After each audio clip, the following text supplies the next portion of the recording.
नमस्कार, मी दीपाली म्हात्रे. लोकमत फिल्मीमध्ये तुम्हा सगळ्यांचं मनापासून स्वागत आहे. मास्टरमाइंड हे नाटक लवकरच तुमच्या भेटीला येते आणि बऱ्याच गोष्टी तुम्ही ऐकल्या असतील. बऱ्याच प्रमोशनमध्ये खूप साऱ्या रहस्यमय गोष्टी आहेत. त्याच विचारण्यासाठी आज मी इथे आली आहे. आस्ताद आणि आदिती आहेत माझ्यासोबत. दोघांचं स्वागत आहे लोकमत फिल्मीमध्ये. आणि खरं तर खूप रहस्यमय नाटक, म्हणजे एवढी चर्चा सुरू आहे त्याची. एक तर तुम्हा दोघांची जोडी तिची रंगभूमीवर तर होणारच. अर्थात, पण खरं तर आदिती आणि आस्ताद दोघांची जोडी प्रेक्षकांना प्रचंड आवडते आणि त्यात रंगभूमीवर असेल तर त्याहून जास्त काय म्हणजे प्रेक्षकांसाठी पाहिजे. तुम्हा दोघांना जेव्हा सांगितलं की आदितीच आहे, आस्ताद आहे, तुमच्या दोघांची रिॲक्शन काय होती? पुन्हा एक नाटक आधी विचार खरी सांगायची, खरीच सांगायची प्रश्न आवडेल ती सांगू. खरी सांग. आमच्या दोघांचंही असं झालं होतं. अरे देवा, याला अजून भोग. तू स्वतःपुरतं बोल. सामाजिक नकोय. म्हटलं अरे बापरे, असतात बरोबर करायला लागणार आता परत. आणि मग त्यालाही सेमच झालं होतं. मला अरे बापरे, असं काही नव्हतं झालं. मला माहिती होतं ही काम करते. मला हे आधी कळलं होतं. कास्टिंग माझंच पटकन दोलायमान होतं, कारण स्क्रिप्ट आमच्याकडे आल्या आल्या आमचा एक फोन झाला होता की वाचलंस का. हां, आपण बोलूया, मग काकांसमोरच बोलूया वगैरे. सो त्यानंतर विचार करायला वेळच नाही मिळाला, कारण झालंय कास्टिंग, आता काय विचार करा. हो. आता म्हणजे आलिया, त्याचंही असंच झालं असं, माझंही. आलिया भोगासी असं नाही का, असं गंमत म्हणतो. पण I think I was happy because आपण आपल्या कम्फर्ट झोनमधल्या माणसांबरोबर जेव्हा काम करतो ना, तेव्हा ते आपल्याला खरं खरं वागायची संधी मिळते.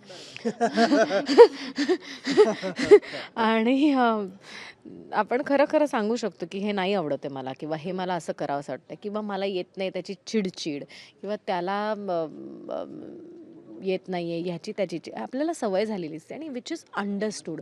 नवीन माणसाबरोबर आपण काम करतो ना, तेव्हा हे काय आवडतं. कारण तालमींमध्ये ही ज्या प्रकारे बेडसर. हां, वेडसरपणा बऱ्याचदा होतो हिचा. तो एखाद्या म्हणजे जो ओळखतच नाही हिला, नाही नवीन असं नाही, मे बी मुरलेला कलाकार असेल कोणी, पण त्यांनी कधी स्क्रीनवर बघितलंय, सिरियलमध्ये एकत्र काम केलंय, फेअर इनफ.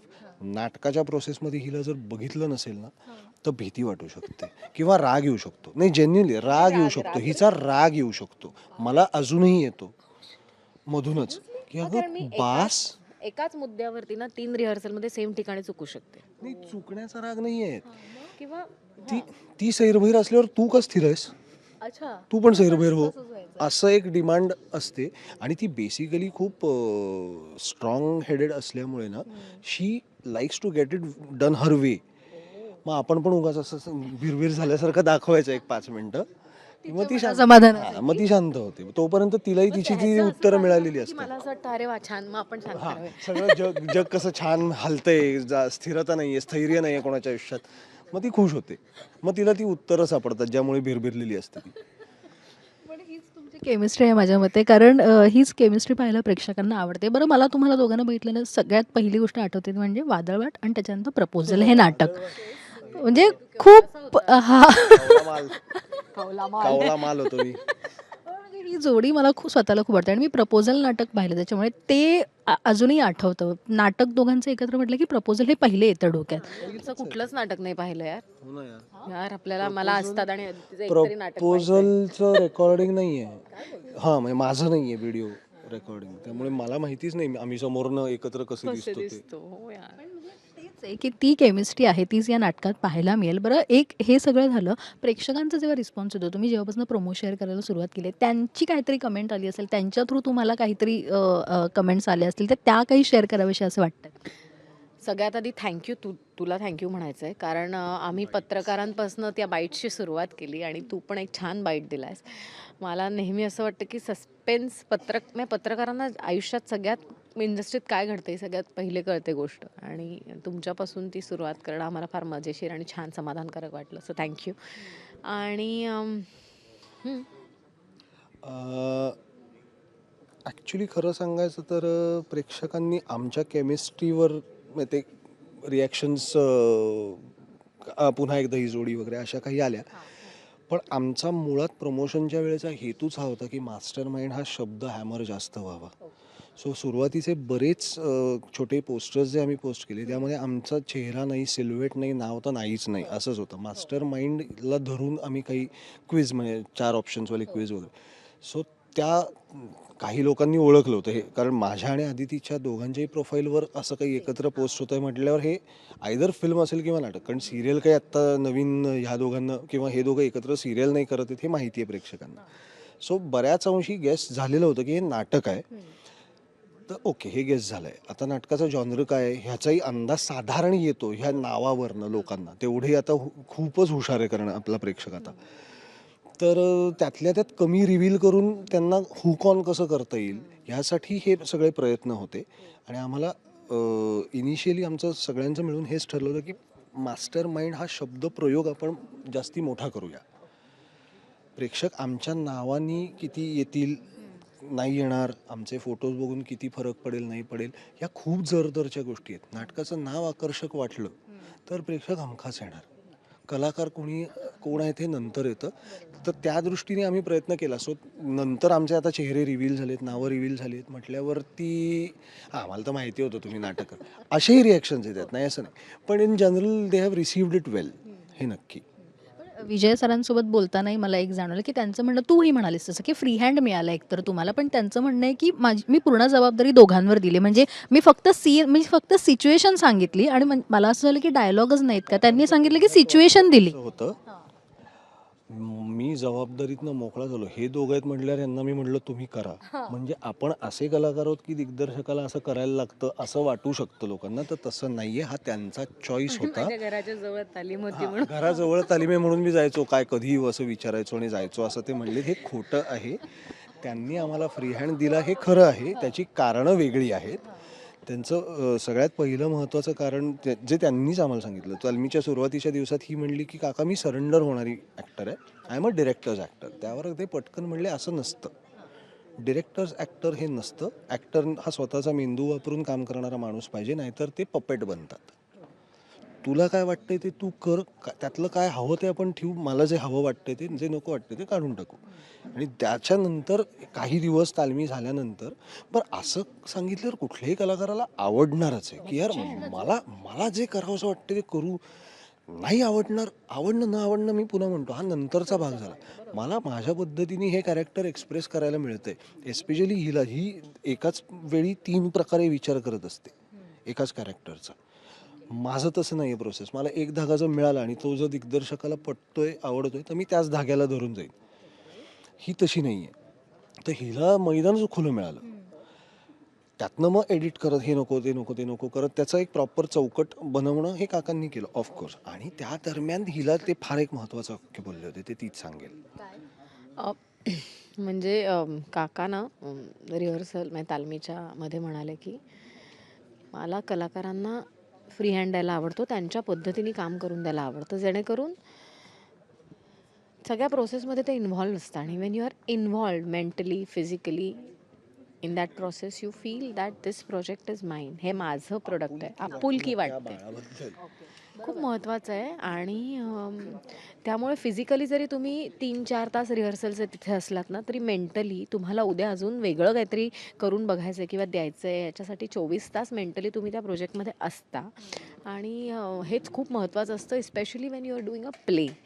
कारण तुम्हाला रोज वेगळं काहीतरी सुचू शकतं, रोज वेगळं काहीतरी मिळू शकतं. आणि ते रोज वेगळं मिळत गेलेलं एन्कॉर्पोरेट करत, काही एडिट करत जाण्यातली जी गंमत आहे ना, फॅन्टॅस्टिक आहे. त्यामुळे ह्या नाटकाची प्रोसेस खूप वेगळी होती. पण त्यांनी सांगितल्याप्रमाणे त्यांनी असं म्हटलं की मी फक्त सिच्युएशन समोर ठेवली आणि त्यांना सांगितलं तुम्हाला काय वाटतं ते तुम्ही करा. असं खरं खरं घडलं आणि ते म्हणाले की हे प्रत्येक नाटकाबाबतीत होणार नाही, हे फक्त याच नाटकाबाबतीत झालं. सो तशी सिच्युएशन आणि ते हे काकाच ठरवू शकतात. हे इतर कुठल्या नाटकाच्या बाबतीत होईल की नाही. पण हो, आम्ही सिच्युएशननुसार इम्प्रोवाइज करत गेलो. आणि ज्याची परवानगी म्हणजे जे सुचवलंच काकांनी, मुळात विजय काकांनी, की ही सिच्युएशन आहे, मला ह्या गोष्टीतल्या ह्या पॉईंटपासनं मला इथपर्यंतची गोष्ट तुमच्या पद्धतीने तुम्ही सांगा. मुवमेंट्स तुला इथे जावंसं वाटलं जा, उलटं उभं राहून बोलावंसं वाटलं बोल. आणि मजा कळलंच नाही कधी बसलं. पहिला अंक 3 दिवसात आमचं अख्खं नाटक बसलं होतं लिहून. म्हणजे काय काय आय आम्ही वॉन्ट टू ॲडिशन्स केल्या, ज्या काढल्या काही गोष्टी, ते सगळं रिस्ट्रक्चरिंग आणि ह्या सगळ्या 3 दिवसात 2 तास 10 मिनिटाचं नाटक बसलं. आम्हाला कळलंही नाही आणि ॲक्च्युली झालं असं झालं होतं. म्हणजे ॲक्च्युली प्रकाश बोर्डवेकर आणि सुरेश जयराम यांना मनापासून मला आभार मानायचे त्यांचे. कारण आज जेव्हा त्यांनी पूर्ण रंगीत तालीम रंथरू बघितलं ना, त्यांच्या नाटकातल्या बऱ्याचशे रेफरन्सेस पुढे मागे झाले होते, बदललं होतं. काढले नाहीयेत आम्ही, हा इकडे जिक्सॉ पझल सारखं ते हां, ते बदललंय. बदललं आणि ते काही बाजूला ठेवले रेफरन्सेस. पण एक लेखक म्हणून त्यांनी सुद्धा हे ॲक्सेप्ट करून ते नवोदित नवोदित लेखक नाहीत आणि ही खूप मोठी गोष्ट आहे यार. म्हणजे I want to just thank them की आम्हाला आमच्या पद्धतीने करू दिलं. आणि म्हणून कदाचित ना, जे जनरली लिखित नाटकामध्ये आपण पूर्ण तालीम करतो मग शोधत जातो हे चुकतं. हे ना ह्या नाटकाला आम्ही ना करता करताच ती सुई विडत गेलो. नॉर्मली आता 2 पात्री नाटक आहे, एक 2 तास 2 ॲक्टर्सना सस्टेन करायचं आहे. तर नॉर्मल प्रोसेस काय, ह्या आधीच्या आमच्या नाटकाची प्रोसेस झाली होती, वाचनं केली आम्ही 1-2-3 दिवस. जरा जिभेवरती वाक्य रुळल्यानंतर स्क्रिप्ट धरून उभे राहणं, मग बेसिक मुवमेंट्सचं ब्लॉकिंग होणं, मग स्क्रिप्ट बाजूला ठेवून त्या मुवमेंट्स पॉलिश करणं, मग त्यातले बारीक रिॲक्शन्स काही नवीन शोधणं आणि मग ते झाल्यानंतर रन थ्रू करत करत पॉलिश करणं. इथे आम्ही बसून स्क्रिप्ट वाचलंच नाही. काका म्हणले स्क्रिप्ट ठीक आहे, मी तुम्हाला मुद्दे सांगतो ते इम्प्रोवाइज करा ह्यातल्या स्क्रिप्टचा आधार घेऊन, पण स्क्रिप्ट बाजूला ठेवून करा ना. खरी कस लागला अरे मजा मजा पहिल्या रिफ्रेशिंग. दिवसापासून मला असं वाटतं एक दिवस मी स्क्रिप्ट हातात घ्यायचा प्रयत्न केला पण त्यात ती अडकली. पण मी अडकले.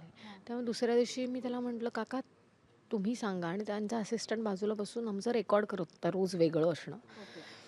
आणि मग त्यातनं कर. आणि पण इतकं फॅन्टॅस्टिक झालं ना, मज्जा येते. मजा आली process. त्यांना ते मला कळतं की तुमचा पण किती कस लागला असेल, शारीरिकही मेंटलीही तुम्ही किती, कारण दोन पात्री नाटक आहे आणि तिसरं पात्र जे नाहीये, सोपं नाहीये. हा जॉनर एक तर नवीन आहे माझ्यासाठी, मी कधी केलेलं नाही सस्पेन्स थ्रिलर वगैरे. ते जास्ती म्हणजे इमोशनल फॅमिली, म्हणजे तिला काही सांगायचं सारखा एखादा विषय जो आपल्या नॉर्मल दैनंदिन आयुष्यात अशी एखादी वाद होतो नवरा बायकोमध्ये. सो ते प्रसंग तसे माहितीतले असतात, आजूबाजूला बघितलेले, आपल्या बाबतीत घडलेले. हे असलं काहीतरी कधी केलेलं नसतं. सो त्याचं एक वेगळं बर्डन, त्या सस्पेन्सचं म्हणून त्या पात्रावर असलेलं एक बर्डन, आणि हा सस्पेन्स तितक्याच कन्व्हिन्सिंगली दर प्रयोगात प्रेक्षकांपर्यंत पोचवायचा आहे, जरी मला माहिती आहे पुढे काय घडणार आहे तरी. ह्याचं एक बर्डन, हे फार इंटरेस्टिंग आहे सगळं. म्हणून माझा एक शेवटचा प्रश्न असा होता की रहस्यमय नाटक म्हटल्यानंतर किंवा एखादा सिनेमा पण आपण रहस्यमय बघतो तेव्हा त्यांचं असं म्हणणं की वन टाइम वॉच आहे, एकदा जाऊन पाहून आलं की रहस्य म्हणजे माहिती पडल्यानंतर आता आपण काय असं. वेळा येणार प्रेक्षक हे बघायला. मिनिमम मिनिमम 3 वेळा. हे बघ, आता साधं आहे, परफेक्ट मर्डर हे नाटक, त्याला रिपीट 8 वेळा वगैरे नाटक बघितलेले लोक आहेत. प्रपोजलचाही शेवट हा धक्कादायक शेवट होता, माहिती होतं नाटकात काय घडणार आहे शेवटी. 14 वेळा बघितलेले लोक आम्हाला भेटलेले आहेत. प्रपोजल 14 वेळा तिकीट काढून मुंबईत, हा म्हणजे जिथे सर्रास नाटक बघता येतं तिथे सुद्धा. सो तुम्ही जर क्वालिटी प्रॉडक्ट देत राहिलात तर तुम्हाला हे मिळेल. नाही, क्वालिटी प्रॉडक्टपेक्षा मला असं वाटतं आपण जी प्रोसेस एन्जॉय करतो ना, ती प्रोसेस त्यांना दिसली ना तर ते परत बघायला येतात. They come to watch that whole process of the whole play till the end. So I think people will enjoy this process. आणि असतात. आणि मी मगाशी पण एका इंटरव्ह्यूत म्हटलं की आम्ही एकमेकांबरोबर काम केल्यामुळे सवय आहे एकमेकांच्या रिॲक्शन्सची. तर आम्ही हे जाणून बुजून ठरवलं होतं की आपल्याला पहिली रिॲक्शन जी येते ना ती द्यायची नाही, दुसऱ्या तिसऱ्यावर काम करूया आणि दुसरी तिसरी कुठली येते त्याच्यामधली चूज करूया आणि मग ती देऊया. सो दिस इज म्हणजे आम्हाला कलाकार म्हणून पण एक चिल चावी तरी चालू रेनीची असं एक फील आलं आहे. आणि विच इज ते मला आवडतोच, म्हणजे सतत भावल्यासारखं नाचा. आणि मलाही उत्सुकता आहे. आता तुम्ही इतकं काय काय सांगितलंय, तो हे रहस्यमय नाटक बघण्याची माझी उत्सुकता वाढली आहे. आणि जाता जाता एक प्रश्न प्रेक्षकांसाठी आहे ना अदिती, की विचारायचा आहे आपल्याला. काय वाटतं तुम्हाला, कोण हसेल हा मास्टर माइंड? हा मी की तिसरा कोणी? कसं गाजवतात ते? असतात तिकडे थेट जाऊन बरं असतात. नाही आवडलं तुला? हा जॉनरच नाही. नाही, हा जॉनर नाहीये नाटकाचा. तुम्ही काहीतरी मिसलीड व्हाल. साधा प्रश्न आहे, तुम्हाला कोण वाटतंय मास्टर माइंड कोण असेल, ही मी का ते तिसरं पात्र, एवढाच प्रश्न आहे. तुम्ही मला व्हिडिओ खाली कमेंट करून सांगा. थँक्यू सो मच आणि खूप खूप शुभेच्छा आहेत तुम्हाला. थँक्यू.